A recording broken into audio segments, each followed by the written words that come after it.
ეს 4 წევრი სინოდისა ბუნებრივად პატრიარქის მიერვე არის გამორჩეული, როგორც მე უცბად რო გითხრა ცოტა ასე უყურებ, როგორც ერთგვარი არჩევანი მიცემული საკუთარი ეკლესიისათვის, ხო? ვინ არის რეალური კონკურენტი დღეს? მიტროპოლიტი დანიელი ან მიტროპოლიტი ისაია, ერთ-ერთი, ორივე ყველა შემთხვევაში არ იქნება. როგორც უკვე თქვი. კი. და მიტროპოლიტი იობ აქიაშვილი. ასეთ კონსენსუსის კანდიდატად მე მაგალითად ვხედავ, რომ შეიძლება ბუნებრივად მათ აირჩიონ, ვხედავ მთავარ ეპისკოპოს ეფრემს. მრავალი წელია მოსახლეა. წესით ამდენი წლიანი მოსახლეობის შემდგომ კითხვებიც კი არ უნდა არსებობდეს იმაზე, აირჩევენ თუ არა მას. არ მოწონს პატრიარქის საგალობლები, როცა ეკლესიაში იგალობება, მიიჩნევს, რომ ეს არაკანონიკურია, არასწორია, არამართლმადიდებლური არის. ეს ბარავლის მთქმელია სხვა შორის მის სოფლახმას. ხო, ეს არის ძალიან ბრავლის თქვენი მის სოფლახმას. ფიქრობ, სუსი ჩაერევა თუ არა, ნუ ალბათ ჩაერევა, მაგრამ უფრო საინტერესოა რამდენად შენი აზრით აქვს სუს იმდენი გავლენა, რომ გადაწყვეტილებაზე მოახდინოს. გავიგეთ ბოლო თვეებში, რომ ცოლი მოიყვანა ადამიანმა და შვილი შეეძინა ეპისკოპოსს. და კვლავ სინოდის წევრია. ანუ რა კომპრომატზე ვლაპარაკობთ? გამორიცხულა, რომ თინადის სკანდალის ამოცანა იყო მეუფე დიმიტრის შახსნა ამ ნუ მეუფე დიმიტრის შახსნა და თავად პატრიარქის აქტიური ჩართვის გაუნებელყოფა პოლიტიკურ საკითხებს. აი ჩემი ეგ მისთვის იყო წყალგამყოფი ეტაპი. მან დაინახა, რომ ამ ეკლესიამ მასაც უნდა ის არ გაატანა. და მათ შორის აი ეს კრებსებიც შემდგომ და ესეთ გადატეხვა ნაწილისა ამის თქმიდან გამომდინარე. ანუ შურისძიება იყო ერთგვარი. ერთგვარი ხო, ანუ გაუნებელყოფა. მოგესალმებით. მე ვარ ჟურნალისტი მერაბ მეტრეველი და ეთერშია გადაცემა პოლიტქალაქი. როგორც იცით, სულ მალე საქართველოს ახალი კათოლიკოს პატრიარქი ეყოლება. მანამდე კი ეს იქნება ერთ-ერთი მთავარი თემა ქვეყანაში. შესაბამისად, დღეს ჩვენ გადაცემაშიც ამ საკითხზე ვისაუბრებთ. იცით, პარასკევს სინოდის ხდომა ჩატარდა, რომელიც ძირითადად პროცედურულ საკითხებს მიეძღვნა. ამის შემდეგ მოხდება სამი მთავარი კანდიდატის გამოკვეთა. შემდეგ კი ჩატარდება გაფართოებული კრება, სადაც მოხდება ახალი პატრიარქის არჩევა. თუმცა, კრების ყველა მონაწილეს არ ექნება უფლება კენჭისყრაში მონაწილეობა მიიღოს. ისინი ძირითადად სათათბირო ხმით ისარგებლებენ. ახალ პატრიარქს მხოლოდ სინოდის წევრები აირჩევენ. ვინ იქნებიან კანდიდატები და ვის რა შანსი აქვს, რომ გახდეს საქართველოს კათოლიკოს პატრიარქი? ამ თემებზე ვისაუბრებთ დღეს გადაცემაში და ჩემი სტუმარი იქნება ჩემი კოლეგა, ჟურნალისტი ირაკლი კიკნაბელიძე, რომელიც ძალიან კარგად ერკვევა საეკლესიო საკითხებში და საეკლესიო კულუარებში. მოგესალმებით ირაკლი, მადლობა გადაცემაში მონაწილეობისთვის. საუბრობთ პატრიარქის არჩევნებზე. თქვათ, ჩვენ ნახეთ ხა სინოდის ხდომა, რომელიც ჩატარდა, როგორც ამბობენ, ძირითადად ეხებოდა პროცედურულ საკითხებს, მაგრამ ესეც რომ გამმარტოთ, რა საკითხებია ეს, რა მნიშვნელობა აქვს მათ და მე უკვე ვისაუბროთ, რა შეიძლება, რას ველოდეთ ამ არჩევნებისგან. გამარჯობა მერაბ, ეს მნიშვნელოვანი სინოდის ხდომა იყო ძალიან ბევრი რამის მთქმელი და ინდიკატორი მომავლისათვის. პირველ რიგში ამ სინოდის ხდომის მთავარი შედეგი ალბათ ის არის, რაზეც ვერ შეთანხმდნენ და გადადეს ამ საკითხებზე შეთანხმება. ახლა გასაგებია, რომ სავალდებულო არ იყო ამ სინოდზე, რომ ამ საკითხებზე შეთანხმებულიყვნენ, თუმცა წინასწარი ინდიკაცია იყო, რომ სწორედ ამაზე ილაპარაკებდნენ და ვიცით კიდეც, რომ ამაზე ილაპარაკებს. ეს არის კონკრეტული მოთხოვნები, რაც არის გაწერილი მართვა-გამგეობის დებულებაში და მათი ინტერპრეტაცია, როგორ უნდა მოხდეს პატრიარქობის კანდიდატებთან დაკავშირებით. ანუ მარტივად რო ვთქვათ, ვის შეიძლება რომ იყოს პატრიარქობის კანდიდატი. ამაზე მათ შეთანხმება ვერ შეძლეს. და ეს საუბარი გადადეს იმ სინოდის ხდომისთვის, როცა უკვე კანდიდატებზე იქნება საუბარი. ანუ ერთდროულად გადაწყვეტენ ამას. ეს ძალიან მრავლის მთქმელი ამბავია. ამას გარდა, როცა ვლაპარაკობთ საორგანიზაციო საკითხებზე, არის რაღაცები, რაც პირველად ხდება. და სხვა შორის ამ მხრივ ძალიან ნიშანდობლივი რა არის, რომ ამდენი წლის განმავლობაში, როცა 59 წელზე ვლაპარაკობთ, პატრიარქი ეკლესიას მართავდა საკუთარი ავტორიტეტით. ზოგადად ნებისმიერ სისტემაში და განსაკუთრებით ეკლესიაში, როცა ასეთი ხანგრძლივი მმართველობა სრულდება, პატრიარქობა სრულდება, ბუნებრივად ჩნდება ძალიან დიდი ვაკუუმი. და ეს ვაკუუმი, უზარმაზარი ვაკუუმი დარჩა აქ, ადამიანებმა სინოდის წევრებმა უნდა აიღონ ის პასუხისმგებლობა, რომლებიც მათ არასდროს აქამდე არ აუღიათ. მათ შორის, როცა ვლაპარაკობთ ჩვენ მართვა-გამგეობის დებულებაზე, ხო? ეს დოკუმენტი ერთი შეხედვით კი არის სავალდებულო ხასიათის, რომ აი სწორედ ამით იმართება ეკლესია. მაგრამ მეორე მხრივ ჩვენ გვაქვს უამრავი მაგალითი იმისა, რომ თავად განსვენებულ კათოლიკოს მარტივად დაურღვევია რა გაგებით, აი, ვინ უნდა გამოარჩიონ ეპისკოპოსად. ამ მართვა-გამგეობის დებულებაში მითითებულია თქვა კონკრეტული მოთხოვნები, ასაკობრივი განათლების ცენზის, მაგრამ აი ბოლო წლებში ჩვენ გვახსოვს არაერთი ეპისკოპოსი, რომელიც აი ამ სტანდარტების მიღმა გამოარჩიეს. ხო, ეხლაც ეგ პრობლემა აღმოჩნდა, ხო, რომ პატრიარქისთვის არის განათლების ცენზი მოთხოვნილი და აღმოჩნდა, რომ რამდენიმე ეპისკოპოსს კი, ვერ აკმაყოფილებს სასულიერო განათლების სენზე არ აქვს. არ აქვს და მე რომ ბევრმა იკითხა რომ მაშინ ეპისკოპოსი როგორ გახდა. ეპისკოპოსიც არის იგივე მოთხოვნა. ხო, ამიტომაც იკითხე. მე თავისთავად გონია რომ როგორც ასაკობრივი ისე აი რაღაცა დიპლომით შემოზღუდის ნაწილი საეკლესიო სივრცისათვის ძალიან არაარსებითი და მეტიც უაზრო არის რას ნიშნავს პატრიარქი არ უნდა იყოს 70 წელზე მეტი ხნის. საქართველოს ყველა პატრიარქები 80 წელზე მეტი ხნისაც და 24 წლისაც. ანუ საეკლესიო ტრადიციაზე თუ ლაპარაკობ, თუ სხვაგვარი ამ ხრივ და არასწორია ეს მუხლები, მაგრამ თავისთავად ის რომ ეს მუხლები ამდენი ხანი იქ არის, ამაზე არც არავინ არ დაფიქრებულა რა ფუნქცია შეიძლება ქონდეს, როგორ შეიძლება წავიკითხოთ ეს მუხლები. მიუთითებს რაზე რომ ეს ყველაფერი არ იყო, როცა დაიწერა 95 წელს დაწერილია. ხო არც არავის არ უფიქრა რომ მოდი გადავხედოთ ამ ნაწილებს. იმიტომ რომ თითქოს მომავალზე ბევრად თითქოს არც არავინ არ ფიქრობდა.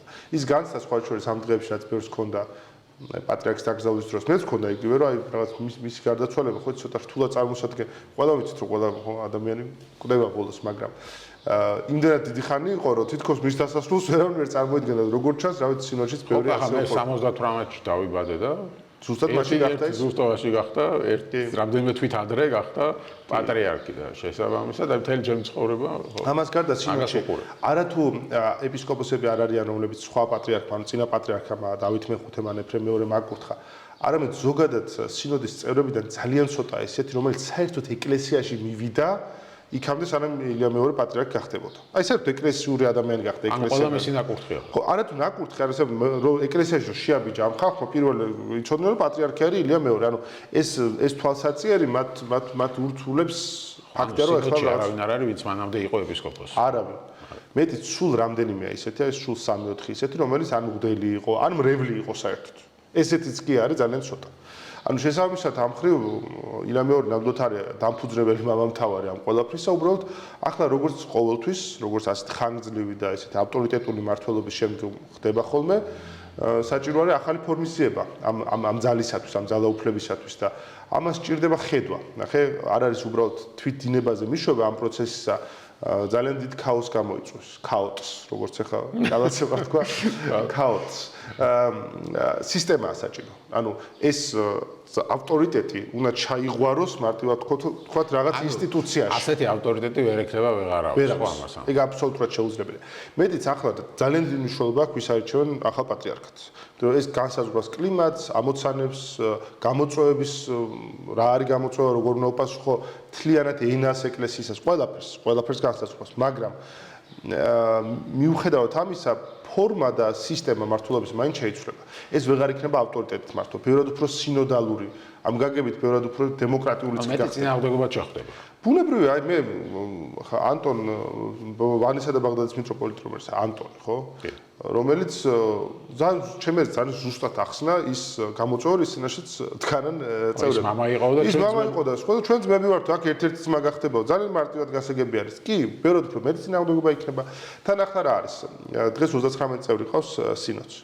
თავისუფალია 6 კათედრა. თან მნიშვნელოვანი კათედრებია თავისუფალი, აქ რაღაც პირობითი კათედრები კი არის, რომ რაღაც პირობითად იხობს.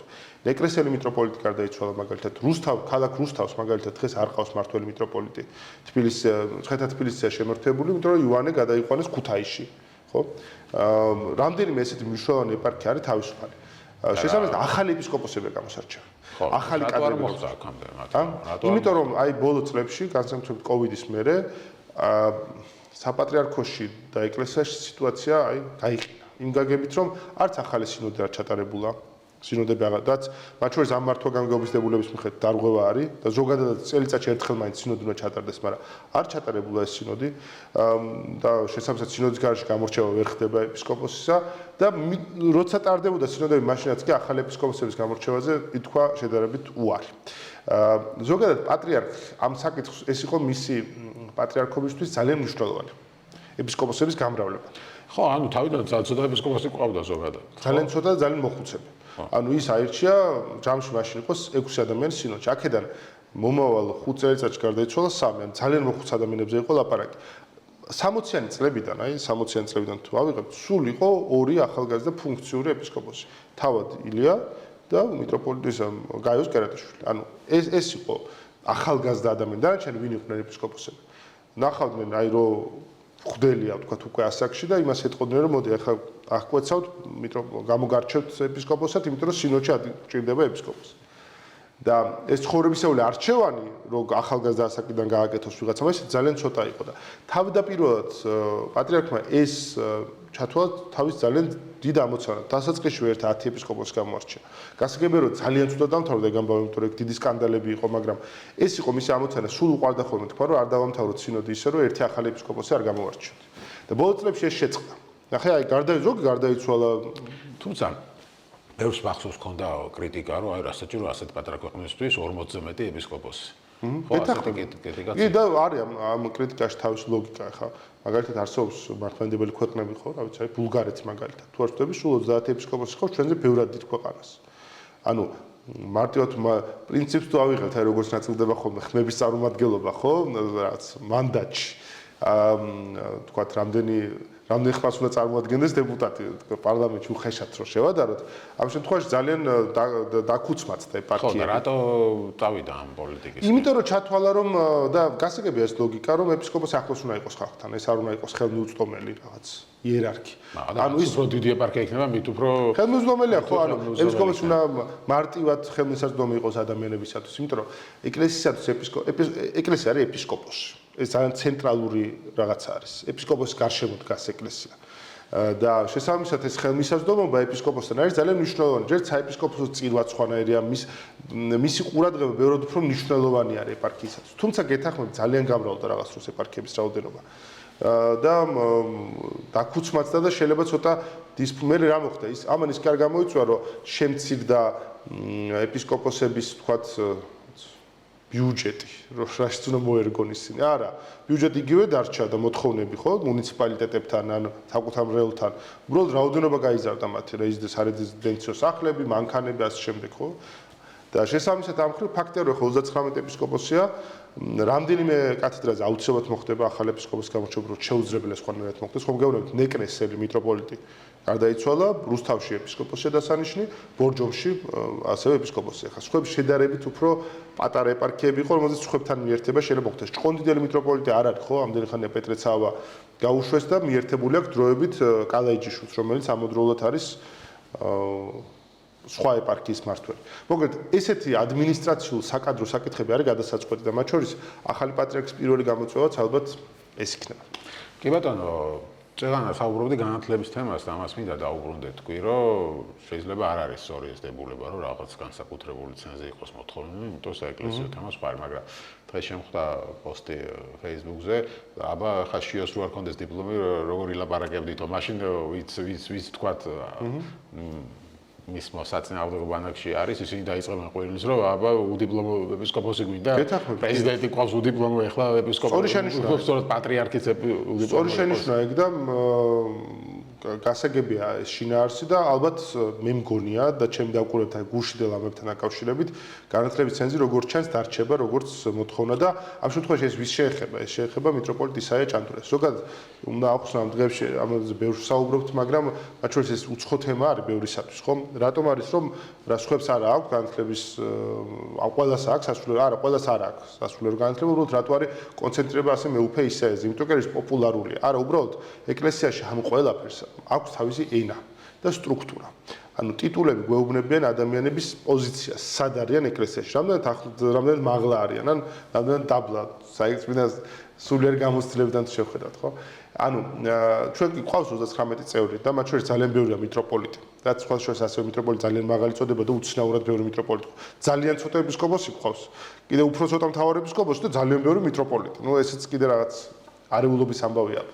მაგრამ ამ მიტროპოლიტებშიც პატრიარქმა თავის სიცოცხლეში გამოარჩია რამდენიმე და დააჯილდოვა ეკლესიის უმაღლეს ჯილდოთ. ეს მისი პრეროგატივა იყო.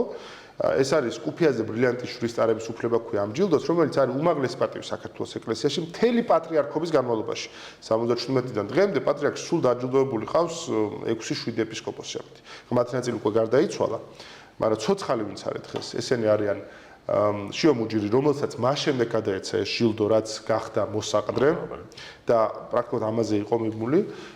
ეს არის აბრაამ გარმელია, დასავლეთ ევროპის მიტროპოლიტი.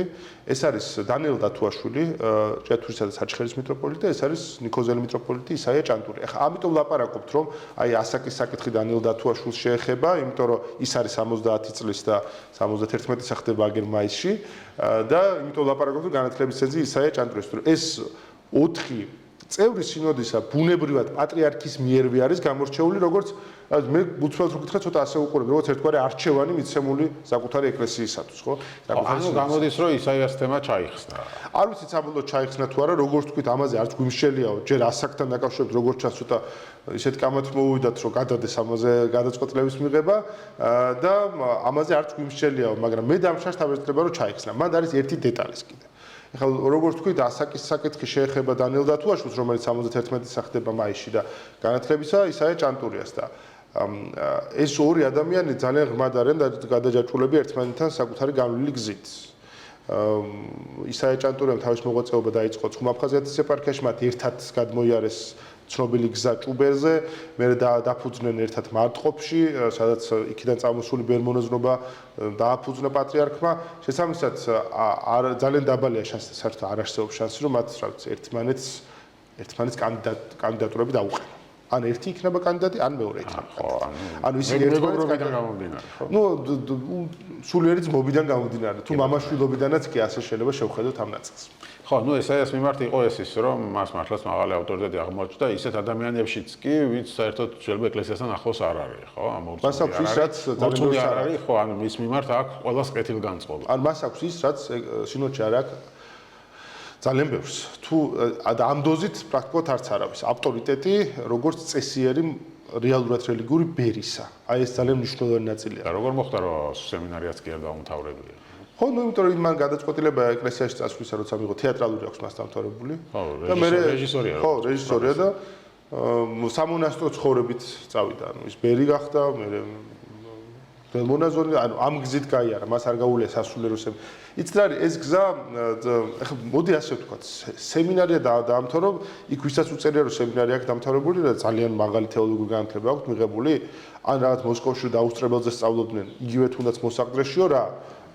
მაგრამ ნუ არსებობს ენა, ფორმალისტური ენა, რომელიც გონები რომ ან არის დიპლომი, ან არ არის დიპლომი და ხო, გასაგებია რომ სტრუქტურები ხშირად მიუყვებიან ამას, ინსტიტუტებში ჭირდებათ ეს, მაგრამ თავისთავად ცოტა შინაარს თუ გადავქეკავთ, ეხლა ტიხონის უნივერსიტეტში დაუსწრებელზე სწავლა და რატომ არ ითვლება უმაღლეს სასულიერო განათლება და რატომ არ ითვლება მონასტერში მიღებული მართლა შეიძლება დიდი ბერული გამოცდილება, ამას საეკლესიო თვალსაზრისით ბევრისთვის იქნება გაუგებარი. ეს ცოტა საერო ფორმატი არის რაღაცაზე შეხედულისა, დიპლომი ცოტა უცნაურად ჟღერს. კი, შორის მიხეილ სააკაშვილმა სწორად იხურავს ნაწილში, თუმცა პრეზიდენტს არ სჭირდება დიპლომი და პატრიარქს სჭირდებაო და მაგრამ გასაგებია, იცი რა არის, რადგან წერია. გასაგებია რომ ახსოვდეს ისე როგორც წერია.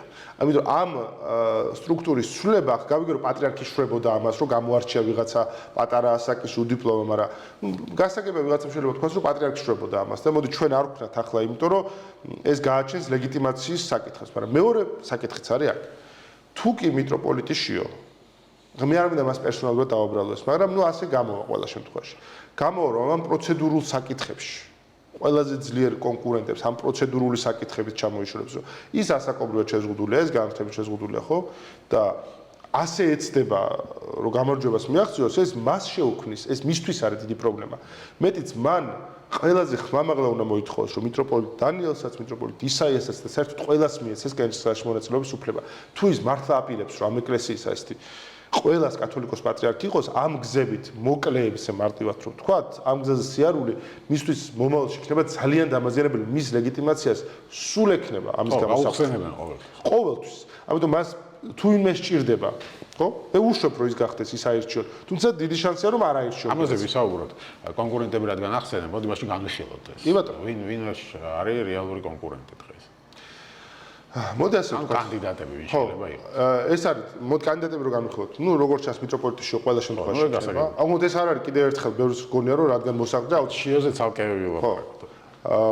მიტროპოლიტი დანიელი ან მიტროპოლიტი ისაია, ერთ-ერთი, ორივე ყველა შემთხვევაში არ იქნება. როგორც უკვე თქვი. კი. და მიტროპოლიტი იობ აქიაშვილი. რომელიც ასევე არის ძალიან ისეთ მნიშვნელოვანი ცენტრი ჩვენი ეკლესიის სტრუქტურაში, იმიტომ რომ ის არის კარგი ორგანიზატორი, ზამასხეობის კარგი ორგანიზატორი, ის არის ბერული ცხოვრების ადამიანი, ბერია, ეს არ არის აი ჩვენ სინოდში მე ხშირად ვამბობ ხოლმე რომ ზოგი არის ესეთი ვერ გაარჩევ გამგებელია თუ ეპისკოპოსი. გავიგე მარტო კაბის ჩათვლილ წვერის მოშობა ხო არის ცხოვრების წესიც ხო გვეუბნება რაღაცას ხო? და აი მიტროპოლიტი ობაქიაშვილი ბერია. ანუ ის მონასტერში ცხოვრობს, მონასტრული ცხოვრებით ცხოვრობს. აი სინოდიც რომ თავდება თბილისში კი არ რჩება. იმ წუთას ყველა სინოდიდან მიდის თავის ეპარქიაში. ესეც რაღაცის თქმელი არის, არც ვიცი თბილისში ბინა აქ თუ არა საერთოდ. ყოველ შემთხვევაში მრავალი წელია თბილისში ღამე არ გაუთევია. ანუ ეს მას რატო აღაუმუშავა მას ეს მას აძლევს ავტორიტეტს. მე ამასთან ერთად გარდა იმისა რომ მას აქვს ეს ავტორიტეტი, ამასთან ერთად მას აქვს ძალიან კარგი საორგანიზაციო ნიჭი. ხა ზამასხეობა ახსენე, ხო ზამასხეობა არის. მოდი ყველა სოფელში მონასტერია. კი, ეს არის ძალიან ბევრი მონასტერი. საქართველოს 10 თონს ეძახიან იქ ადგილზე, იმიტომ რომ ყველა კუთხეში მონასტერი არის. იქ ანუ ის კადრების საეკლესიო კადრებისათვის და განსაკუთრებით ბერმონაზრობის მიმართულებით არის ალბათ ყველაზე უფრო მსხვილი ჯგუფის და შესაბამისად წლების განმავლობაში სინოდში დაგროვდა 5 ეპისკოპოსი, რომელიც მის მონასტრებს გამოვლილები არიან. აი უბრალოდ მონასტრებს გამოვლილები ანუ 5 ეპისკოპოსი, რომელიც მეუფეიობის მონასტერში გაიზარდა. არა მარტო მონასტრებს გამოვლილები, არამედ მისი გაზრდილები ფაქტობრივად. ასეთი არის ბოლნელი თავარ ეპისკოპოსია მგონი ახლა უკვე ეფრემი. ესეთი არის ილარიონ ქიტიაშვილი მესტიისა და ზემოსვანეთის მიტროპოლიტი. ესეთი არის ახლა უკვე პენსიაზე გასული, მაგრამ მაინც სინოდის წევრი ადიშელი ეპისკოპოსი, დავით ტიკარაძე ადიშელი თავარ ეპისკოპოსი. ესეთი არის მარნეულისა და მარნეულის ეპისკოპოსი ჯამდელიანი. კი ბატონო. ხო, ანუ ეს არის საკმაოდ ისეთი კიდევ ერთხელ ეს თავისი გუნდიც ყავს ასე. ეს არის თუ ვინმე ყავს თავისი გუნდი და ეს საეროპოლიტიკური ტერმინი თუ შეგვიძლია შევჭრათ ამ სინოდალურ ნაწილში, და ეს უბრალოდ მართლა არის, რა ვიცი, ეპისკოპოსი ეფრემი, თავარ ეპისკოპოსი აღარ მახსოვს ახლა მისცეს თუ არ მისცეს ხო. 16 წელს იყო მის მონასტერში რომ ბათუმიდან მოყვება სხვა შორის მიტროპოლიტებს. ანუ მის გაზრდილია. ანუ ეს მონასტრებში გაზრდილი ხალხი, ამიტომ სხვანაირად შეკავშირებული ხალხია. მეუფე იობის მიმართ კრიტიკა, აი 2008 წლის ომის მერე რაღაც თითქოს აი პრორუსობაში ედავებოდა, რაღაც ჟურნალი გამოდიოდა ხვაკუთხედი, სადაც ძალიან რა ვიცი, ღვთისგან გამოგზავნილი პრაზა იყო პოპულარული, რომ რაღაცა ეს ღვთისგან გამოგზავნილი. ხო, სხვა შორის ეს თითქოს ამით იხსნებოდა რუსეთის შემოჭრა ჩვენთან და კი, როგორ არა. ის მარწუხებიაო, რომელიც მაგრამ ეხლა კიდე ერთი დეტალი მიტროპოლიტ იობთან დაკავშირებით. ეს იყო მისი ლოცვა კურთხევით გამომავალი ჟურნალი, რომელიც სხვა შორის ჩემი აზრით ის ძალიან კრიტიკულად აღიქვამს ახლა მაგ ჟურნალის მაგ ნაწილსაც და ზოგადად იმ ზიანსაც, რაც მას მოუტანა. პრორუსი არ არის ამაზე. არა, აი ნახე, მიტროპოლიტ იობზე ნამდვილად ვერ ვთქვით, რომ ის არის პრორუსი. მიტროპოლიტ იობისგან შეიძლება მოვისმინოთ ძალიან ბევრი არასწორიც, აბსურდულიც, მიუღებელიც, გაუგებარიც და რა ვიცი, ყველაფერი შეიძლება მოვისმინოთ მისგან. მაგრამ ის რომ ის არის რაღაცა რუსულ სოფლახმაზე მიბმული ადამიანი, ამას ნამდვილად ვერ გაიგებ. კი შეიძლება რაღაც მომენტში რაღაცები დაემთხოს ერთმანეთს, ხო, ერთი რაც თუმცა მე განსხვავებული განცხადებები. არა, ნამდვილად არა, ის არ არის ნამდვილად. მე ამასთან ერთად მას საკუთარი თავის საკუთარ თავს სხვანაირად აღიქვამს, ბევრად უფრო ძლიერ ის არავის მარიონეტად თავის თავს არ აღიქვამს, ზოგადად ეს ასეა. ვიღაცამ შეიძლება თქვას რომ მასზე გავლენის მოხდენა მარტივია, იმიტომ რომ წლების განმავლობაში ის ადამიანებს უსმენს, მაგრამ მეორე მხრივ, რა ვიცი, ამაზე კარგი თვისება რა არის, რომ მასთან მისვლა შეიძლება, ლაპარაკი შეიძლება. ანუ მას აქვს ბევრი კარგიც და ბევრი მინუსიც ამ გაგებით წმინდა საეკლესიო გადმოსახედიდან, მაგრამ კიდევ ერთხელ ის არის ძალიან ისეთი კარგი ორგანიზატორი, ბერული ცხოვრების ადამიანი, მონასტრული ცხოვრების ადამიანი. რადგან თქვით რომ ისაია განათლების გამო შეიძლება ჩაისხსნას დანიელი ასაკობრივცემის გამო, მარტო იობი რჩება? აი თუ აი ეს შეზღუდვები ესე ამოქმედა და მიტროპოლიტი შიო ამაზე წავიდა, იმიტომ რომ ეს წასვლა არის ამას. კონკურენტების ასე მოშორება, ხო? და მის გარშემო არსებული ხალხის. ხრიდან მაგ შემთხვევაში დარჩება მიტროპოლიტი იობი, როგორც ძალიან მსხვილი. სხვა არ არსებობს. არა, შეიძლება გაშდეს კიდე ვინმე სხვა მე მოვისვენებო საზრება, მაგალითად, ჩემი წინა გადაცემის სტუმარი ლელო ჯიჟოვი ამბობდა, რომ შეიძლება იმდენად ვერ შეთანხმდნენ თავარ ფიგურებზე, რომ ვიღაც სულად მოულოდნელი აი მან არის ერთი მოულოდნელზე შეთანხმდნენ, მოულოდნელი კანდიდატი გამოარჩიონ. აი მე სულ ვამბობ სხვა შორის, არც ახლა პირველად ვიტყვი, ახლა საჯაროდაც მათ შორის. მიტროპოლიტ იობზე შეთანხმებაც არ იქნება მარტივი. ახლა ის ხის ადამიანებს თვითონ თან ამასთან ერთად. მაგრამ არის ადამიანების სინოდში ერთი ადამიანი, თქვათ, რომელზეც მიტროპოლიტ იობისთვისაც ძალიან სანდო და პატივსაცემი არის და ასევე ზოგადად ზოგადად ითვლება ძალიან ავტორიტეტულ ადამიანად. ეს არის მის მიერ აღზრდილი ეფრემი რო ვახსენე მე, ბოლნელი მთავარეპისკოპოსი.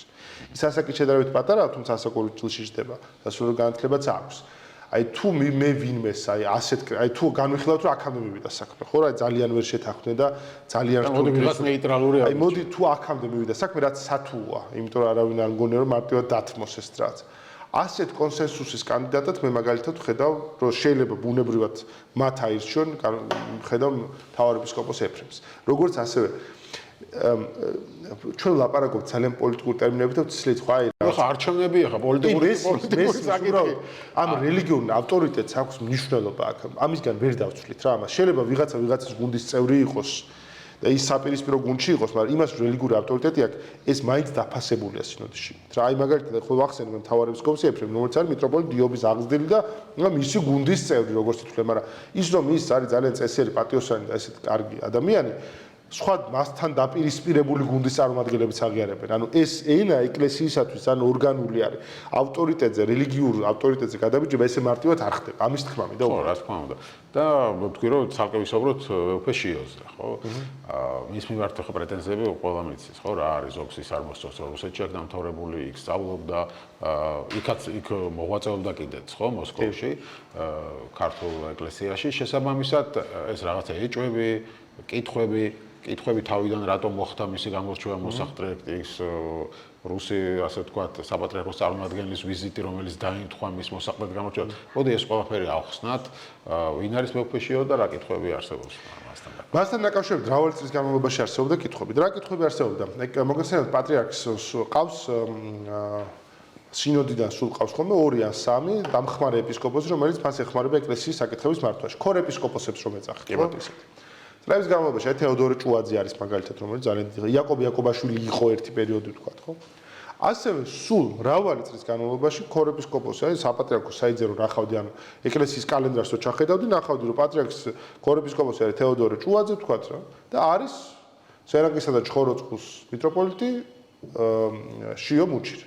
სულ არსებობდა კითხვა რომ ნახე ეს კაცი ამ ქორ ეპისკოპოსების ფუნქციას არ ასრულებს, არ ჩანს არსა და რატომ ყავს ქორ ეპისკოპოსად? მაინც ამდენი წელი შენარჩუნებული, იმიტომ რომ ეს ესე მყარად მინიჭებული სტატუსი არის, ყოფილა ქორ ეპისკოპოსები ვიღაცა, იობაქიაშვილიც იყო შუაზე. მაგრამ ჩახსნიდნენ სხვა იყო ხოლმე, ანუ ძალიან ფუნქციურად დატვირთული საქმე არის რა. თუმცა პატრიარქი სულ ინარჩუნებდა მას. ამიტომ ბუნებრივად არსებობდა კითხვა რამისთვის ხომ არ ხედავს მას როგორც აი გამორჩეულ იმას. და ჩვენ ვნახეთ კიდეც ხო 2017 წელს იყო ეს გიორგობაძე, როცა მან გამოაცხადა მოსაკრით. ეხლა შიო მუჯირის ბიოგრაფია რა თქმა უნდა არის რუსულ თბილისურ ურბანულ ცენტრებიდან ინტეგრირებული რუსულ საეკლესიო წრეებში. გიორგი მარგველაშვილის რაღაც სტუდენტის მეგობარია და ცენტრალურ უბნული წრეებიდან ინტეგრირებული შემდგომ მოსკოვურ საეკლესიო წრეებში. მაგრამ მისი პერსონალი, რომელიც შემეძ ძალიან ბევრს განსაზღვრავს მასთან დაკავშირებით, ის უკვე მრავალი წელია მოსახდრია. წესით ამდენი წლიანი მოსახდრეობის შემდგომ კითხვებიც კი არ უნდა არსებობდეს იმაზე, აირჩევენ თუ არა მას. მას ჰქონდა ყველა შესაძლებლობა იმისათვის, რომ ეკლესიისათვის, ამ კრებულისათვის დაინახებინა, რომ ის არის ძალიან ფუნქციური მართველი მღვდელმთავარი, რომელიც იღებს აღასრულებს გადაწყვეტილებებს და რაც თავი ყველა აღიქვამს მას როგორც ასეთ ფიგურას. ფაქტია, რომ მან ეს ვერ შეძლო. მეტიც ამდენი წლის განმავლობაში მან ძალიან უცნაურად, მაგრამ ძალიან ბევრი მნიშვნელოვანი ჯგუფი ადამიანი ძალიან გაიუცხოლა. და პირიქით მას მოიქცა როგორც არა უბრალოდ მკაცრი არასწორი სიტყვა არის, მკაცრი შეიძლება ამ ეკლესიაში ჭირდებოდეს კიდეც. არამედ ცოტა რიგიდული ამ ნაწილში, აი ცოტა რო ვერ მიწვდები და საკუთარი რაღაც ვიწრო თვალსაწიერი და რო გასჭის რაღაცას, ხო? მე მას ბუნებრივად აქვს აი ლიტურგიკა არის ძალიან მნიშვნელოვანი რაღაცა ეკლესიათვის. ხო, ლიტურგია არის ძალიან ბევრს გვეუბნება მღვდელმთავარს, როგორ ლიტურგიას ატარებს, როგორ აღიქვამს ამას. აი პატრიარქი თუ როგორ მრავალფეროვანი იყო, ხო? მის მუსიკაც ხო როგორია, ხო? ბევრისთვის არის ძალიან არაკანონიკური. ავე მარია ისის, ხო? ძალიან დასავლური მინდა ძალიან ბევრი რაღაცა აქვს წამოღებული და ძალიან ებრძოდნენ შიგნით ეკლესიაში. ამის გამო. აი მიტროპოლიტი შიოს ცოტა აი ამ ცოტა სწორხაზოვან ხედვას უფრო განეკუთვნება. მაგალითად თურმე მათ შორის ის ებრძვის რა, ანუ არ მოწონს პატრიარქის საგალობლები, როცა ეკლესიაში იგალობება, მიიჩნევს, რომ ეს არაკანონიკურია, არასწორია, არამართლმადიდებლური არის. ეს მრავლისმთქმელია სხვა შორის მის სოფლახმას. პირველად გავიგე ხა. ხო, ეს არის ძალიან მრავლისმთქმელი მის სოფლახმას. ძალიან მრავლისმთქმელი. მე ის რომ ის არ არის მომხიბვლელობა ეს რაღაც ჩვენ რომ პოლიტიკოსების შემთხვევაში ქარიზმას ვიზახოთ, ბუნებრივად არსებობს. იგივე ხელია მეორეს ქონდა ეს ქონდა რა თქმა უნდა ადამიანებს უნდოდა ის რომ წირვას ატარებდა და ის წირვებს არასდროს არ აცდენდა. ძალიან ისე მწირველი იყო ამ გაგებით. ძალიან უყვარდა ლიტურგია, ხო? სამება გადატენილი იყო ყოველთვის. ისავსებდა როგორც აღმოჩნდა სამებას. მე უყურებ ხოლმე დიდ დღესასწაულებზე, დიდ საეკლესიო დღესასწაულებზე. მიტროპოლიტი შიო როცა წირავს ხოლმე სამებაში, სამება არ არის სავსე. ეს გვეუბნება რაღაცას მის შესახებ რა. აი ხა სიონში მაგალითად წირვა ჩაატარა. მე-9 დღე იყო, არა მე-9 დღის შემდეგ იყო პატრიარქის გარდაცვალების. და ვნახე აი მეძე იქ აი ყველგან პოსტერები რომ აი ხა ამ კვირას წირავს მიტროპოლიტი შიო რაღაცა. ცოტა რო ვერ მიხვდა, ცოტა პარტიული შტრიხი გაშემოვიდათ, რომ აი მოდით შიოს ხარდასაჭერად. ნუ ფაქტია რომ ხელისუფლება ცდილობს ხო სიონის ეზოს უყურებ და მეგონა რომ სავსე იქნებოდა იქაურობა. და როგორც ჩანს, აი კიდე ერთხელ გამოჩნდა რომ მისი ფიგურა არ არის შემკვრელი, არ არის გამაერთიანებელი. მათ შორის ცოტა სხვა ტიპის მომხიბვლელობა თუ წვდომა ჭირდებათ ადამიანებს ღვთელმთავართან. აი თუ არ ახარ ამ საეკლესიო წრეების ნაწილი, ამას შეიძლება ბოლომდე ვერ ჩაწვდე, მაგრამ საჭირო არის ეგ რა. ფაქტია რომ ამ ადამიანს ეს არ აღმოჩნდა. მით უმეტეს ახლა მან თუ ასე სწორხაზოვნად და ცოტა სასტიკად კონკურენტების ჩამოყვეთა და ჯაღმაიძის კომენტარები ამაზე მიუთითებს, ხო, რომ აბა რა, ზუსტად უნდა ასრულდეს ერთი დღეც ის. სემინარია მაინც უნდა ხო, სემინარიაც უნდა ქონდეს დამთავრებული და რაღაცა ესეთი და ამიტომ შესაბამისად ძალიან ბევრს აქამდე მან ეს ვერ შეძლო, მაგრამ კიდევ ერთხელ ადამიანის შესაძლებლობებს უგეძლება და მას აქვს ახლა ეს მომენტი. ჩვენ ვახსენეთ სახელმწიფო მედია ფაქტია რომ პროპაგანდას ეწევა უფეშიოს სასარგებლოდ ცალსახად. ხო, ანუ ის ხელისუფლების მხარდაჭერილი კანდიდატია, ასე გამოდის. ხო, მოცემულობა არის ფაქტია ასე, რომ ასე ხედავენ და ფაქტია რომ სამწუხაროდ ერთ-ერთი მთავარი რასაც ვერ მიხვდა ჩემი აზრით, თუ არ მიხვდა, მე არ ვიცი, მე მგონია რომ ცოტა შეუგნებლადაც კი აღმოჩნდა ამ ჩიხში თავად მიტროპოლიტი შიო, ეს არის ასეთი პარტიულობა, ნახე ხელისუფლებასთან ეკლესია ყოველთვის თანამშრომლობდა. და ფოტოებიც იყო და ყველაფერიც იყო და მხარსაც უჭერდა ხელისუფლებებს საქართველოში. მაგრამ ეს პარტიულობის საფურდი აღმოჩნდა გამონაკლისი. ხო, ეს პარტიულობის ნიშანი პირველად შემოვიდა ასე მძლავრად. იმიტომ რომ ნახე პატრიარქ კათალიკოს ილიას ქონდა ავტორიტეტი, ანუ მას შეეძლო რომ ხელისუფლებასთან ასეთ ურთიერთობაში შესულიყო, მაგრამ ამით მის წონას არაფერი არ აკლდებოდა. ეს თანასწორი ურთიერთობა იყო, ის მიშა სააკაშვილს რო ელაპარაკებოდა, თანასწორად ელაპარაკებოდა, ინსტიტუციას ელაპარაკებოდა. მათ შორის ბიძინა ივანიშვილსაც რო ელაპარაკებოდა და აი მიტროპოლიტი შიო ბიძინა ივანიშვილსაც ელაპარაკებოდა, ის უმცროსი პარტნიორია და ის არც ითვალისწინებს ამას და ამიტომ არც ცდილობს რომ აქედან გამოვიდეს და სხვანაირად პოზიციონირდეს. ამიტომ ეს პარტიული ნიშის არჩევა და ის რომ როცა ხელისუფლებას დაჭირდება ნებისმიერ მათ მოლიგ კანონპროექტზე, რომელიც საზოგადოების რაღაც ნაწილისთვის არის ძალიან მტრული, უცებ დაუყოვნებლივ ჩვენ ხედავთ განცხადებას საპატრიარქოდან, რომ კარგია, ჩვენ ხარს უჭერთ. აი ეს რაღაცა სტრუქტურაში, საინფორმაციო ნაკადის სტრუქტურაში ჩაწერა ამისა, აღმოჩნდა ძალიან დამაზიანებელი მისთვის, ძალიან დამაზიანებელი. ნებისმიერი სინოდის წევრი ახლა პირად საუბრებს ჩამოდის, რომ მათ შორის ისეთებისაც შეიძლება ამბიციაც, რომ პარტიულობა არ უნდა არავის. ხვდებიან, რომ ეს არის დამაზიანებელი, აი როცა გამსახურდი ახსენე. რატო იყო მაშინ ყველაზე დაბალ ნიშნულზე ეკლესიის ავტორიტეტი? იმიტომ რომ პარტიულობა, ანუ ფიგურას მიება ანტიზვიადისტური და პროშევარნაძისტური იყო ეკლესია, ხო? და მე ამან მოიტანა საშინელი შედეგები ეკლესიისათვის და პატრიარქი ამას მიხვდა. და მე ძალიან მეთოდურად ეს გამოასწორა და სხვა ნიშაში გადაიყვანა ეკლესია და აი ამას ეს ხო უკვე გამოცდილებაა და სხვის დაშვებულ შეცდომაზე რატო არ სწავლობენ, მე ვერ ხვდები. ამ შემთხვევაში იგივე მიტროპოლიტი შიოც ის ამას უნდა მიხვდარიყო წესით. ხო, და ის რომ პატრიარქმა ის გამორჩენა მოსახლედ და წერილიც დაწერა ერთ-ერთი ასე ვთქვათ ხელისუფლების პროპაგანდისტი უცნობი ყველა გადაცემაში ეს წერილი აქვს ასე ვთქვათ აფარებული და ისე გადის ეთერში. ანუ ეს პატრიარქის წერილი მის მიერ მოსახლედ გამორჩევა ნიშნავს იმას თუ არა რომ მისი ნება იყო რომ შიო გამختارიყო მის შემდეგ პატრიარქ. ფაქტობრივად მე მკვიდრე დაგვიტოვა ასე არაფორმალურად. არა, ეს არ არის ანდერძი და მე რატო არ ვქო მასე ამას. იმიტომ კი არა რომ მე ვაკ თქვა რაღაცა კრიტიკულად უყურებ რაღაცას, არა. მე კიდევ ერთხელ ძალიან მაღალი შანსია იმისა, რომ სწორედაც რომ მიტროპოლიტი შიო აირჩიო. და ეს ეს არ არის გადაწყვეტილი, თუმცა უშვებ ამას, ხო? თავისთავად პატრიარქი ამ საკითხებს უყურებდა ძალიან ფრთხილად და რაც თავის ხო ძალიან ჭკვიანი და გამოცდილი ადამიანი ამ კუთხით. ეს არის ადამიანი, რომელიც რაც ჯერ რამდენი წელი მართავდა ამ ეკლესიას და ამასთან ერთად მან ძალიან კარგად იცოდა, რომ მე-20 საუკუნეში მას შემდეგაც ავტოკეფალი აღვადგინეთ, ყველა პატრიარქის არჩევას რა უძღოდა წინ.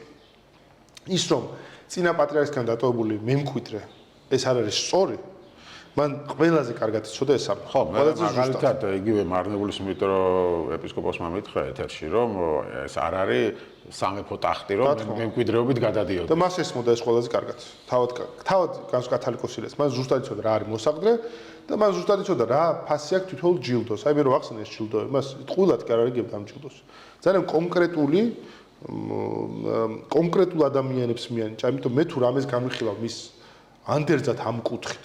განვიხილავ სწორედ იმას, მან თავის სიცოცხლეში ვინ სად გამოარჩია. კი ის მიტროპოლიტი შეასაყენებდა ყველაზე მაღლა, შეიძლება მიიჩნეოდა რომ ყველაზე კარგი შეიძლება ყოფილიყო სხვებთან შედარებით, მაგრამ მიიჩნეოდა რომ სხვებსაც აქვთ იგივე შესაძლებლობები, სხვებიც განსახილველია და დატოვა რა არჩევანი. მთელი წყება არჩევანისა, ხო? ზემოდან ქვემოთ, ვის ყველაზე მეტად, ვის ყველაზე ნაკლებად თქვათ, მაგრამ ეს არ არის ერთი ადამიანი. მან ამ ხრივ ჩემს სინოდს დაუტოვა არჩევანი. და ეს არჩევანი სინოდმა უნდა გამოიყენოს. კი ბატონო, ის რომ რაღაც მის მოსაყდრე გამორჩევა სადაც რუსეთის საპატრიარქოს წარმომადგენლის ვიზიტი უძღოდა, ის რომ ეხლა რუსეთის დაზვერვამ განცხადება გააკეთა, საკმაოდ უცნაური, ხო? ესე ღიად. ეს რამის ნიშნავს? ორივე ნიშნავს რაღაცას. ეხლა ეს განცხადება პირდაპირ გვეუბნება რომ რუსეთს აინტერესებს რა ხდება ეკლესიაში და ის ხედავს საფრთხეს. მე ამას აღვქვამ უფრო იცი რის გამოსწრებით ისინი ხედავენ რომ აქ რაღაც შეიძლება ის არ წავიდეს როგორც მათ უნდათ. აი ცოტა ეს საჯარო განცხადება ცოტა დაშანტაჟებასავით არის რომ თქვენ გიყურებთ და ანუ არ არიან დარწმუნებულები რომ ისე იქნება ყველაფერი როგორც მათ უნდათ. აი მარტივად რომ ვთქვათ.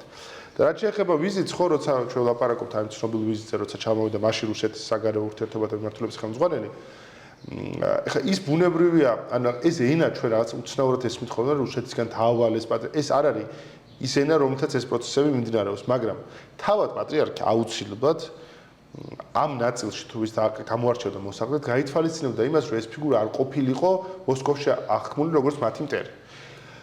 ამ ნიშნით კი არ გამორჩევდა რომ რუსების მართული ყოფილიყო. არა, ასე არ უყურებთ ამ საკითხს. ჯერ თავისთავად ის რუსებს ასე არ უყურებდა რაც მორჩილების პოზიციიდან. მაგრამ მისი აღქმა რუსეთთან ურთიერთობისა ზოგად პოლიტიკურის და ვიწრო საეკლესიო სწორედ ეს იყო რომ რუსეთისადმი მტრული რომ მოსკოვში აღიქვან აქ ყოფი მტრად, ესეც არასწორი. აი ამ რაღაც ტიპის ბალანსს უყურებდა ხოლმე ამ ნაწილში და ჩემს კი გაითვალისწინებდა იმას რომ მიტროპოლიტი შიო იქ აღიქმებოდა როგორც მათი საეკლესიო წრეები. საერთოდ რატო გადაწყვიტა შენი აზრით მოსაყდრის დასახელება? მე მჯერაც შენ თქვი და ყველამ რომ კანონის მიხედვით სინოდის უნდა გადაეწყვიტა ეს და მაშინ ძალიან ბევრი საუბრები მიდოდა ამ თემასთან დაკავშირებით. აი ვინ შეიძლება იყოს მოსაყდრე, ბევრი ჭორები მიდიოდა. მე რა არის? მას უშუალოდ რა გამოცდილება აქვს? წინა ორი პატრიარქის გარდაცვალების შემდგომ ვინ დატოვა იმ წინა ორმა პატრიარქმა მოსაყდრეთ? არის უზარმაზარი მითები და ამბები რომ აი მან დატოვა ამათ დაწვეს იმის ანდერძი ეს ანდერძი დამალეს ეფრემ მეორის ანდერძი გაქრა აბა იმას არ დაუტოვა ეს რა მთელი ისტორია არის მას ძალიან კარგად იცოდა ეს ამბავი ამიტომ მათ შორის აი დეკანოზი ჯაღმაიძე ყვებოდა ხო რომ ის ძალიან განერვილდაო იმაზე რომ იქ ტელევიზორში ლაპარაკი იყო რომ მას აქ მარტო გასაგებით უნდა პატრიარქს რომელსაც ამ სკილში ინახება რაღაცა ამიტომ მათ შორის აი ამ ბუნდოვანების გასაფანტად ჩემს მან ეს გადაწყვეტილება მიიღო და თანასწორად თავის ხელით დაწერა ხო ძალიან ნიშანდობლივი აწერი არის ტექსტი და თვითონ გამოაცხადა რომ არ ყოფილიყო კითხვის ნიშანი და არც დარჩენილა კითხვის ნიშანი ამ კუთხით ის რომ ის არის მოსაყდრე მიტროპოლიტიშიო ხო ნუ ყველა მიიღო მოცემულობა და უბრალოდ სინოდმა კიდევ ერთხელ დაადასტურა ეს პირველივე სინოდის ხტომას კი ბატონო და ბოლოს არჩევნები რომელიც ხო ხა ითქვა რომ რაღაც გაფართოებული კრება უნდა იყოს ხო და მე ამ ფორმატში რაღაც ჩატარდება თან არჩევნები. მოგისმინე ბევრისგან ასეთი რაღაცა ნახევრად ხუმრობით ნათქვამი სიტყვა, რომ ამ სინოდში შეიძლება უფრო მეტი დემოკრატია აღმოჩნდეს, ვიდრე რაღაც საერო დაწესებულებებში, რომელიც გვაქვს დღეს საქართველოში პარლამენტში ან სხვაგან. კი. არ იქნება ეს მარტივი პროცესი, ან მე არ მგონია, რომ ერთსულოვან გადაწყვეტილებებს მიიღებს სინოდი. იქნება ძალიან ცხარე დისკუსიებიც კი. არ უშუალოდ გაფართოებული კრება, სხვა შორის მე დამშაშ დავეცლება რომ მათ რადგან აქამდე ამდენი წელი გაფართოებული კრება არ ჩატარებოდა, ბოლოს როცა ჩატარდა ეკლესია სხვა ზომის იყო ორგანიზაციული თვალსაზრისით, მათ ცოტა აშინებთ ამ კრების მასშტაბი და სიტუაციის უმართავობა რა ნაწილში. აქ ესე იგი გაფართოებული კრება რა არის? ყველა ეპარქიიდან წარმომადგენლები, საეროპირები, ყველა მონასტრიდან, ყველა სემინარეიდან, დანარჩენი საქართველოს და რამდენიც არის იმდენი მცხეთა თბილისის ეპარქიიდან, ანუ ეს 2000 კაციანი ღონისძიება არის. და ყველას უნდა ქონდეს აქ სათათბირო ხმის უფლება. რას ჭირს სათათბირო? ანუ ყველამ უნდა ხვას თავისი აზრი, მაგრამ აზრი შეუძლია გამოთქვას. დაახლოებით წარმოგვიდგენია ეს რა ერთი აშინებთ ის რომ ეს იქნება უმართავი პროცესი. რატო გადაწყვიტეს ამას? ნუ სხვა გზა არ არის, დებულებაში წერია ასე რომ ესე უნდა ახსოვდეს. ამიტომ მე დამხსარს თავისუფლად გუშინ რომ usmenდი რომ ანუ მე უფედიკოლოზე ამბობდა გუშინაც usmenდი რომ მე ვიკითხო სინესხდომაზე რომ თუ იმ ხალხს ხმის მიცემა არ შეუძლია საერთოდ რა აზრი აქვს ამ მე უფედიკოლოს კრების ელმოთ. ხო ნუ აი იცი რა რომ შემოვლეშ ეს რა არის აბორტობრივი კრება რომ ეკლესიის კრებულის წინაშე აირჩევს სინოდი პატრიარქს. აი ცოტა ესეთი ღონისძიება, მაგრამ ნუ გამოცდილება არ არსებობს. პრეცედენტი უნდა შეიქმნას. ეხლა როგორ აი სათათბირო ხმა რას ნიშნავს? ყველას ექნება სიტყვის თქმის უფლება? 2000 კაცი, რამდენი ხანი უნდა გაგრძელდეს ეს გაფართოებული კრება? ეხლა მე რა კითხვებსაც ვცვამ, გუშინ აშკარად სინოდეს დაიშვა ეს კითხვები. იქ ვიღაცამ თქვა, ანუ ძალიან ეხლა სიტყვა პროვოკაციულობას არ გამოვიყენებ, მაგრამ არის ხო, როგორც ქვეყანა მრავალგვარი ადამიანი არსებობს, ხო? ძალიან ცუდი სცენები შეიძლება შეიქმნას უცებ იქ. ჩემთვის ეს არ უნდათ და არ მოსწონთ. შესაბამისად ძალიან ცუდობი რომ შეამჭიდრონ კრების მონაწილეთა რაოდენობა, როცა თან მაგხელა ერთ საბოლოო შედეგზე მაგხელა გავლენაც არ აქვს. თუმცა ძალიან მნიშვნელოვანი იქნება შემდეგი სინოდი, როცა ეს სამ კანდიდატის გამორჩევას, ვინ იქნება ეს სამი კანდიდატი, გვეტყვის ძალიან ბევრ რამეს. სხვა შორის თუ მიტროპოლიტ დანიელს მისცეს საშუალება კენჭისყრისა, ალბათ იქნება ორი ტური. ანუ კანდიდატები იქნებიან სავარაუდოდ მიტროპოლიტი შიო, მიტროპოლიტი დანიელი და მიტროპოლიტი იობი. თუ მიტროპოლიტ დანიელს არ მისცეს მონაწილეობის საშუალება, ძალიან უსამართლოდ თან სხვათა შორის, არა უმეტეს 70 წლისაწერია და 70 წლის არის. და როდესაც აღვთვლით თვეებს ჩვენ 2 წლის ბავშვი ხო არის 2 წლისა და 6 თვის დავითვალოთ ხო 70 წლის არის ადამიანი და 71 წლის ხდება მაისში. ანუ დებულებაში წერია არა უმეტეს 70-ისა და არა უმეტეს 70-ისა ნიშნავს 71-ის უნდა იყოს და 71-ის არ არის. და თვეების დატო ანუ 69-ის და 11 თვის უნდა იყოს, ახლა ძალიან მარტივი გასაგები არის, ახლა ამის ინტერპრეტაციით ადამიანისთვის წართმევა ვიღაც უფლებისა რომ მას მისცე ხმა ძალიან არასწორი იქნება. მაგრამ ნუ მოგეუბნებთ აშკარად ეს ინსტინქტი არსებობს, აშკარად. მიტროპოლიტის შიოს მხარდამჭერ. ანუ თუ ის იქნება მეორე ტურს ელოდებით. კი, მეორე ტურს ველოდებით. შედეგი კიდევ ერთხელ მაგალი შანსია რომ მიტროპოლიტის შიო გახდეს პატრიარქი, მაგრამ ასევე არის ძალიან მაგალი შანსი იმისა რომ აი ეს ტიპის წინააღმდეგობა რაც არსებობს ბევრი სხვა მიზეზის გამო, მის ფიგურასთან, მის მიერ არჩეულ პარტიულ კურსთან, მის მიერ არჩეულ მის რიგიდულობასთან, ხედვასთან, მართვის მოდელთან, ასაკთან მათ შორის ამ ყველაფერთან აღმოჩნდეს ისეთი რომ ბევრი სხვადასხვა ეპისკოპოსი გაერთიანდეს და სხვა ხის ასაკი რა და ახალგაზრდაა ძალიან და ზოგადად ხანგრძლივი მმართველობები შეიძლება ხანგრძლივი პატრიარქობა შეიძლება ანუ მისი პატრიარქობა ნიშნავს რომ ის ძალიან დიდ ხანს იქნება პატრიარქი. ხო, ესეთ ფაქტორი შეიძლება იყოს მათ შორის. ამასთან ერთად ეკლესიის ყველა წევრისათვის, მათ შორის ჩვეულებრივი მორწმუნეებისათვის ძალიან მნიშვნელოვანია რომ ეს ყველაფერი არ დაემსგავსოს უშნო პარტიული დაპირისპირების ამ ქვეყანაში რაც ბევრს აქვს ნანახი უკვე. და სინოდის წევრები ჩემთვის ეს უნდა გაითვალისწინონ ძალიან მნიშვნელოვანი რომ თუ მათ უნდათ რომ საკუთარ მრევლთან კავშირი არ დაკარგონ ისე როგორც შეიძლება ქართულმა პოლიტიკოსებმა დაკარგეს საკუთარ ამომრჩეველთან. აი ეს ნაწილი იქნება ძალიან და ის რომ ისინი გუშინ ვერ შეთანხმდნენ პირველი ნაბიჯია გადადგმული მითქე რომ ეს კავშირი დაიკარგოს. და როგორ ფიქრობ სუსი ჩაერევა თუ არა ნუ ალბათ ჩაერევა უფრო საინტერესოა რამდენად შენი აზრით აქვს სუს იმდენი გავლენა რომ გადაწყვეტილებაზე მოახდინოს გავლენა. არ ვიცი აი გადაწყვეტილებას გავლენის მოხდა ეს ნაწილი ცოტა მათ შორის ადამიანების ნახე რომ ამბობენ კომპრომატები აქვთ. თავით გავიგეთ ბოლო თვეებში რომ ცოლი მოიყვანა ადამიანმა და შვილი შეეძინა ეპისკოპოსს და კлау სინოდის წევრია. ანუ რა კომპრომატზე ვლაპარაკობთ კიდე? უარესებიც გავიგეთ კიდე, ხო? ანუ ეს კომპრომატებიც აღარ მუშაობს, კომპრომატებით მართვა. კომპრომატის ფასი ცოტა დაკარგდა მაგ გაგებით რა. ასე ინკრეპსების მერე. ხო რა, ანუ გავიგეთ, ყველამ გავიგეთ რაც ხდება და ისევ ვაგზელებთ ცხოვრებას. რა ვიცი. ამასთან ერთად ანუ სუსი ვერ მოახდენს გავლენა. ანუ ეცდებიან ყველა შემთხვევაში, მაგრამ მათი ცალკეული სინოდის წევრების პერსონალური ინტერესები განსაზღვრავს მათ იმას, მათ არჩევას საბოლოოდ. ფაქტია რომ მიტროპოლიტის შიოს გარშემო შეიკრიბა ამ თვითონ ხა ვინ არის მასთან დაკავშირებული. ყველაზე უფრო რუსეთთან დაკავშირებული, ყველაზე უფრო ფინანსურ ინტერესთან დაკავშირებული, ყველაზე უფრო ხელისუფლებასთან დაკავშირებული ხალხი არის. აშკარად მის კამპანიის ხელმძღვანელი ერთგვარი მიტროპოლიტი საბა გიგიბერია, ხონისა და სამტრედიის მიტროპოლიტი, რომელსაც არ ვიცი ხა. თავის ცხოვრება ბერობით დაიწყო აშკარად და ნამდვილად მონასტრული ცხოვრება გაიმართა. აი აქამდე როგორ მოვიდა ვერ ხვდები უბრალოდ. აი რაღაცა ტიპის იმასაც ვერ ვთქვი რომ გამგებელის ფორმატში გადავიდა. რაღაცა ხო არის, ნახე 39 ადამიანი, როგორც ყველა ადამიანს, ჩვენ გვაქვს ჩვენი ღირსებები და ჩვენი მინუსები. ხო, ასე არის სინოდის წერები. ვიღაც შეიძლება რაღაცაში სიხარბე გამოულენია, მაგრამ სხვა სიკეთე გამოუჩენია რაღაცაში. ვიღაცას თქვა პირად ცხოვრებაში რაღაც ცოლი მოიყვანა თუნდაც, მაგრამ რაღაც სხვა რაღაც ბალანსი ხო ჯდება, ხო როგორც ჩვეულებრივ ადამიანებში ხდება ბალანსი, კარგისა და ცუდის, ისე ჯდება მათშიც, ხო? მე მგონია რომ აი უმრავლესობა მაინც რაღაც წმენასთან ახლოს არის, მათთვის ეს მნიშვნელოვანი არის რა, რომ ეს აი მაგალითად რომ მიტოპოლი საბაგი იბერეს რო უყურებს, ეს ვერ ვხედავ აქ რელიგიურ ადამიანს, ეს რელიგია სად არის? აი ქრისტეს რწმენა, სახარება სად არის ვერ ხვდები. რატო? მანქანებში კი არ არის საქმე მარტო, რომ აი 9 მილიონიანი მანქანების პარკი აქვს. არა, არც მაგაში არ. აი როგორც ლაპარაკობს ის, აი როგორც მსჯელობს და მეტყველებს, რაც ამხელა ბრაზით და რაღაც ცხოვრებაზე ბოღმით. მგონია რომ რაღაც არ შეიძლება სასულიერო პირების ცხოვრებაში დგება ის ეტაპი, როცა რწმენას კარგავენ, რა ვიცი, ალბათ კი არ დგება ხოლმე. ლიტერატურიდან ვიცით ეგ და ამ დროს რაღაც სხვა გადაწყვეტილებები უნდა მიიღონ წესთან. ყველაზე გაბრაზებული და ეხლა რაღაც მასზე პერსონალურად გამოყოფი, იმიტომ რომ ყველაზე უფრო მძიმე შთაბეჭდილებას მიტოვებს მე პირადად რომ უყურებ ამ სინოდს. აი ყველაზე მძიმე შთაბეჭდილებას. აი ვერ ვხედავ ქრისტეს საერთოდ. ყველა შეიძლება დავინახო სხვადასხვა დოზით, მაშინ საერთოდ ვერ ვხედავ. და ადრე იყო ხოლმე საუბარი მაგალითად ფოთის მიტროპოლის გრიგოლზე. ის საერთოდ აღარ განიხილება კანდიდატად. მე მგონი აღარ განიხილება და მას თვითონაც არ უნდა ეს. ხა ზოგადად ფოთის მიტროპოლიტი გრიგოლი განეკუთვნებოდა იმ ჯგუფს, რომელიც დღესაც არსებობს გარკვეულწილად, რომელსაც უწოდებენ ყველაზე ანტირუსულ ჯგუფს. რომელიც ძალიან კრიტიკულად უყურებდა რუსეთის მმართველობას და ზოგადად რუსულ ეკლესიას და ასე შემდეგ. ამ ჯგუფის ლიდერად ყოველთვის მიიჩნეოდა მიტროპოლიტი აბრაამ გარმელიანოვიჩი. მე ვახსენე რომ ის ეკლესიის უმაღლეს ჩილოთე დაჭრა. ხა ის 71 წელს მგონი ჯანმრთელობას არ უწყობს ხელს. ერთ პერიოდში ის ძალიან მძლავრ პოტენციურ კანდიდატად განიხილება. ეს ჯგუფი დღეს გაფანტულია შედარებით, ვერ ვიტყვით რომ შეკრულია ისე როგორც მიტროპოლიტი იობის ჯგუფი, ვერ ვიტყვით. მაგრამ ნუ ის ადამიანები კვლავ არიან სინოდში და ჩემს ისინი ყველა ანტირუსული ჯგუფი ასე. ანტირუსული ჯგუფი. ისინი მისცემენ ანტირუსულ პოზიციებს ხმას. ვინც იქნება კანდიდატი იმას. მე ესეთი საბეჭდება მაქვს. და პატრიარქის ძმისშვილიც რა ჩახსნილია რბოლიდან ასე ვთქვათ. აშკარად კი.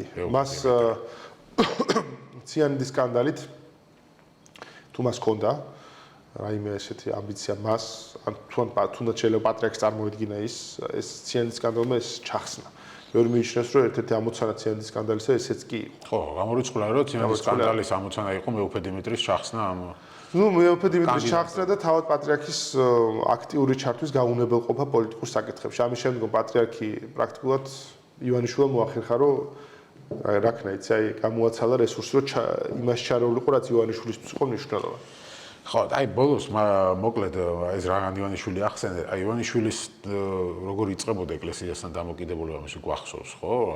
ესეთ პროგრესულ აზრებს გამოთქვამდა, რომ არ არის პატრიარქი ხელშეუხებელი და მისი კრიტიკაც შეიძლება და ასე შემდეგ და ასე შემდეგ და ხო, მინიმუმ განაყოფიერების შესახებ. ახსოვს, ხო, ეგ შენს კითხვაზე იყო ეგ პასუხი ივანიშვილის, მაგრამ მე ნახეთ ის რაღაც ეკლესიებში სანთლებით სიარული და საბოლოოდ დამთავრდა ყველაფერი ციანიდის სკანდალით და ამ ასე ვთქვათ კრებსების გამოქვეყნებით და აი ამ ასე ვთქვათ განვითარებაზე რა შეგიძლია თქვა ივანიშვილის და ეკლესიის. მას აღარ დარჩა უბრალოდ, როცა შეეძლო ელაპარაკა ის რასაც გულწრფელად ფიქრობს.